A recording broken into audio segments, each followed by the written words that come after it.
Any day now. Sorry, my recorder's weird. If there's any weird opening. Now, I buy a lot of comics. Sometimes there's stuff, while you grow your collection, you kind of realize maybe I don't want to hold on to some of this stuff. Maybe I want to get rid of it. And I try to do that every few months. I try to kind of go through my collection and look for things that I don't want anymore for whatever reason. Maybe I just didn't like it the first time around or don't like it anymore. Maybe I just don't care about it in any form. Or maybe there's a few cases where maybe there's a better edition of that trade that I don't want. And I want the new one. So I got through 4 books here. And I'm going to try and go through this fast as to what they are and why I don't want them. Now, the reason what came with this is you always go through the case of I don't want this. I kind of want to go through a grand experiment where I wanted to really see if maybe I was wrong or right about wanting these 3 specifically. The fourth one, yeah, I don't want this because I just read it and I did not like it. But we'll get to that at the end. So let's go for the first 3, and I'll kind of tell you what I thought right after. So here we have Captain America, Allies and Enemies. I think I got this from the bargain bin at Barnes and Noble. You know how when a new movie comes out, specifically comic book movies, they'll have like a small little table of things related to that movie. Like you'll see stuff with Avengers on it, or if a Batman movie's come out, you'll see a bunch of Batman on it, and it could be anything. And over the years, they'll send you a bunch of stuff that you may not be able to sell because no one cares. This was one of them for when Captain America came out. These were a series of one-shots that came out around the time the first movie came out, and they all focus on a different character in Steve Rogers' life. Most of them were characters that that we had not seen in movies yet. Most. The list is Falcon, the first Agent 13, so Peggy Carter, Crossbones. It says the Secret Avengers, but it's just Sharon Carter and the Black Widow and Batroc the Leaper. And when the first movie came out, we had already seen Black Widow and Iron Man 2, and Peggy was in the first movie.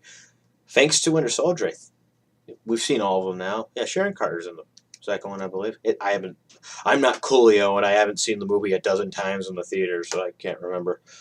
But these are all, again, just a bunch of one-shots, all done by different people. A lot of people who I recognize on bigger books today. Declan Shalvey, Rebecca Isaacs, Ramon Perez, Kieran Gillen, Rob Williams, Sally Sue DeConnick. A lot of people you recognize now.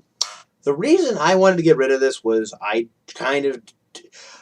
lot of this stuff is something that I knew had some sort of, for the most part, a positive feeling. Like, oh yeah, that was really good. Or some of the stuff I might revisit someday soon. Like, a lot of the stuff has a cool connection to me. Not so much with this. And I read these, and they're all good one-shots. But none of them stood out incredibly to me this time around, and clearly they didn't stand out to me before, because before then I barely remembered any of them. And they're all good stories. They all kind of give you the character in one good chunk each, which is what one-shot should do like this, because they're introducing you to different characters. But I just didn't care for them anymore. It was just a case of they're all good, but I know I'm probably not going to read these again. Nothing stood out. There wasn't just like that story where I need to make sure I have that for that story. They were all good. Like, they all get, 7 out of 10 if I did scores at least. But art-wise, they're very good. Writing-wise, they're good. But I just didn't have any reason to hold on to it anymore. So, speaking of Captain America and tying into movies, I got Living Legend. This came out just in time for Winter Soldier. And I remember when this was announced after the first movie, just after, as an astonishing mini. and it was delayed and delayed and delayed, and finally came out under this name, Living Legend. This was co-written story by Andy Diggle and Adi Granoff. Adi Granoff, who did Extremis, the comic arc Extremis, and he does a lot of concept art for movies, including the Marvel ones. And he did the first issue, and then someone else took over the rest, which is 4-issue mini. And then him and Diggle did the story. Diggle did the scripting for the first two, and then Eddie Robson, who I know from Big Finish, he does a lot of Doctor Who stuff. He came in and co-wrote the scripts for the last two, and he did that for Diggle's Doctor Who comics at IDW too. So I'm wondering really like what did cause the delay with this, because part of me was just thinking was Granoff taking a while, but because of how it parallels that Doctor Who run, I'm wondering if Diggle was just putting off getting the scripts done too. Who knows? What is it about? It's about. It starts in 1945 because it says so. There's a I think he has to be a Russian soldier. He gets infected with some sort of. I think it's supposed to be Russia's version of the super soldier program. It turns him into a horror monster, and the rest of the series is Captain America in a okay horror movie. Like, it's not all that interesting beyond that. Like, it's not bad. It's done well. It's well written. But honestly, you could have changed up the elements that connect it to Captain America. So basically, change around the opening scene, make it like the grandfather, like make the character like someone who served in the war. Flash the present, make him an old man, make either his son or his grandson deal with the mystery, kind of be the main hero who takes over, and you have a completely fresh story. Now I get that the Astonishing line was supposed to be self-contained stories that didn't need continuity, any strong continuity. This succeeds at that, but only because it's a story that doesn't need to be a Captain America story really to make it work. The way, obviously, the only major changes you need to make were at the beginning of the first issue. After that, everything else sort of feels like you can insert a different character and it wouldn't change. To me, anyway. Art's good. Art's really good. But, I had no feeling towards this when I read it the first time. I have no feeling rereading it now. Goodbye with you. Then next we have The Red Wing by Jonathan Hickman. I'm going to be honest with you people. I like Jonathan Hickman's Marvel work and the East of West. That's all I've really read of his stuff that I like so far. I was nervous reading this, and I'm really nervous. I may not even ever touch his early Image stuff, because Jonathan Hickman's a really complicated writer. He's really cerebral, and he's insanely complicated and high concept. And this was beyond my head. I could not understand this book. I've read this 3 times now, and I still don't completely get it. And it's not a case of it's something wrong with the book, it's something wrong with me. Clearly, there's a big story here. I just can't get it. It's really hyper complicated. It's one of those things where it's just like, I had to read this multiple times to get any more understanding out of it, and it's clearly written like that by design, where it's designed to make. It's not like with something like a story like from classic Doctor Who's Ghostlight that you need to watch a couple times to really get what's going on, and honestly, that doesn't feel, especially because this would have been 1989, when reruns weren't a thing that always happened, and home video was something that definitely wasn't a thing, or at least wasn't a popular thing at the time, especially for Doctor Who. So it doesn't feel like that's at all designed to be watched that way. that, and they cut some stuff, so it really doesn't feel. It feels incomplete in certain ways. I would have probably fixed it. This is the opposite of that, where it feels like everything is here, and it's all done exactly the way Hickman wanted. I just don't get it. I just don't get it. I liked the art too. I think this is the thing. I think this guy's on Manhattan Projects right now. But honestly, I don't need it. I know I'm not going to read it again. I just couldn't get it. I just couldn't. So last book. This is The Flash, The Wild West. I get the idea, but pronouncing that's a bitch when you don't know what to do. Now let's give you a history lesson. At the end of Jeff Johns' run, which I just finished and read this right after, so it was kind of good for me. Sorry, I had a weird pause there.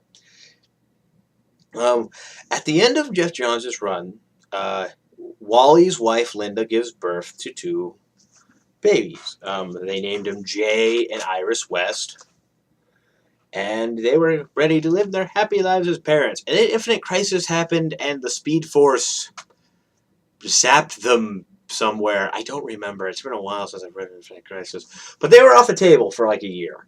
And Bart Allen, who was Kid Flash at the time, took over as the Flash. And then they let that go run its course for a year. And then DC decided, let's have the Rogues brutally murder him to death. For basically no reason other than we wanted it to be memorable. And they brought Wally back after. And, you know, they ended the series Bart was on and brought back the series just before that, where the numbering it left off on, and we got this by Mark Waid, of all people. Waid, who had a great run on The Flash. I haven't read it all. I have read one story from it. Return of Barry Allen's really good. And I hope someday I might be able to read the rest of it. But so this was a case of, you know, writer coming back to something that made him well known. And unfortunately, it's an example of maybe you can't come home again, because at the time, this was not that well loved. Add me to that roster, I did not like this at all. I thought this was really just good idea, good concept on its hands. Wally and Linda kind of forced into parenthood, kind of had to, forced to really, like, you know, because the thing is, they were babies before they got booted to wherever. And because of the Speed Force, their bodies age to a point where they're like 8 years old. Also, their powers are weird. The girl can only phase through walls, and the boy can shapeshift, or at least like change his body mass. The phasing out thing makes sort of sense, because obviously it's her body vibrating really fast. I don't get what the shapeshifting is. I don't. And I do like the idea of Wally having to deal with the possibility of trying to raise a new set of heroes. Because let's face it, Wally's kind of the golden example of taking over a legacy. Which, in The Flash, you think would be sort of something like that. I think that's what really angered people about the Bart Allen thing, and really didn't give a lot of love to this beginning with, because a lot of people wanted to give Bart Allen a shot, it seems like.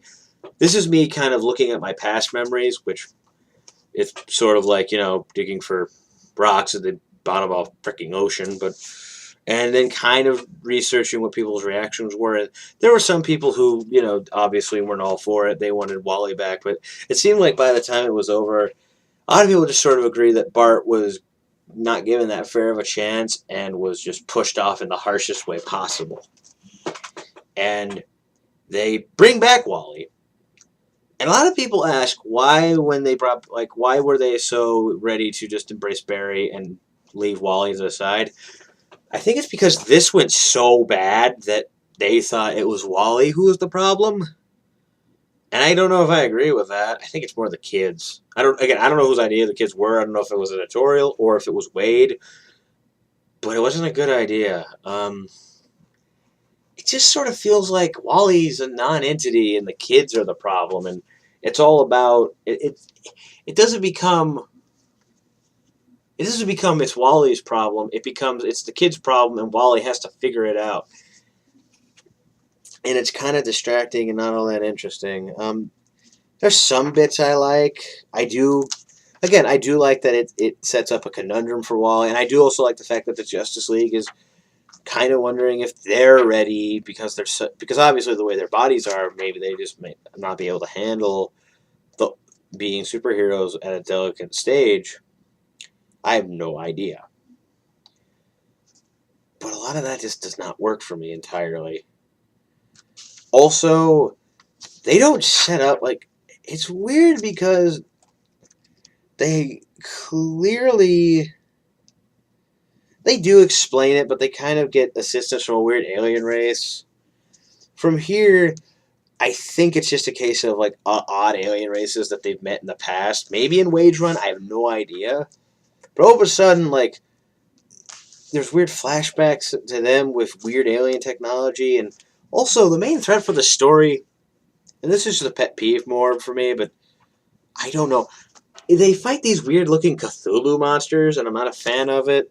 I'm just not a fan of the Flash taking on enemies like that in a solo sense. Like with the Justice League, fine, but on his own, I kind of think you should make him stick to more to things on his level. Stick to the kind of people who are like the rogues. Stick to people who are just average guys who commit crimes, not try to take over the goddamn universe every week. I don't think that really fits with the Flash.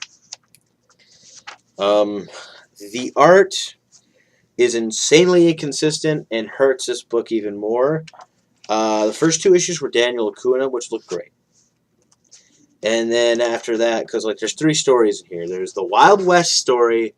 There's, what's it called? A backup called... Come the hell on. I can't find the page because I'm useless. The Fast Life, which was it was like a backup story. And it was done by Doug Braithwaite. And then there was a bonus story completely done by someone else, written by Keith Champagne. And Wild West is the main story. It's just not easy to sit through or read through.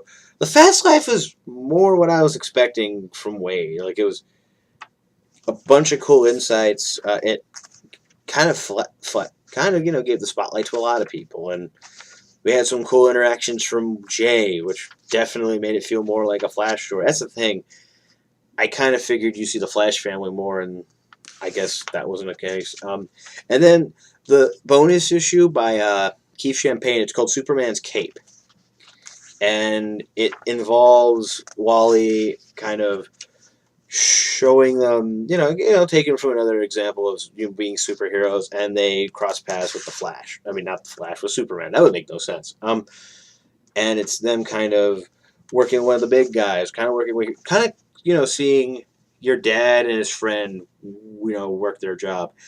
The art is by someone who I can't say, and I'm glad I can't, because then I'd have to outright say this is just ugly art. I can't stand the way this looks. Like the other artist after Daniel Acuna on Wild West was Freddie Williams II, and he's not bad. I really do wish I wish Dougie Braithwaite took it over, because the way he colors it at least fits. It's so jarring. It's not bad.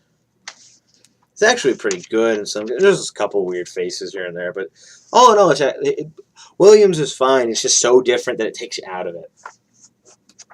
And then when you get to the last issue, it's just horrendous and takes you out of joy. That makes sense. So yeah, I am happy as hell to not want this in my house anymore. I just really did not like it. Again, I don't know what wrong. This feels like something that could have been messed up by editorial, but I have no idea, and I think it's better off just not being in my head anymore. So, it's gone. Bye.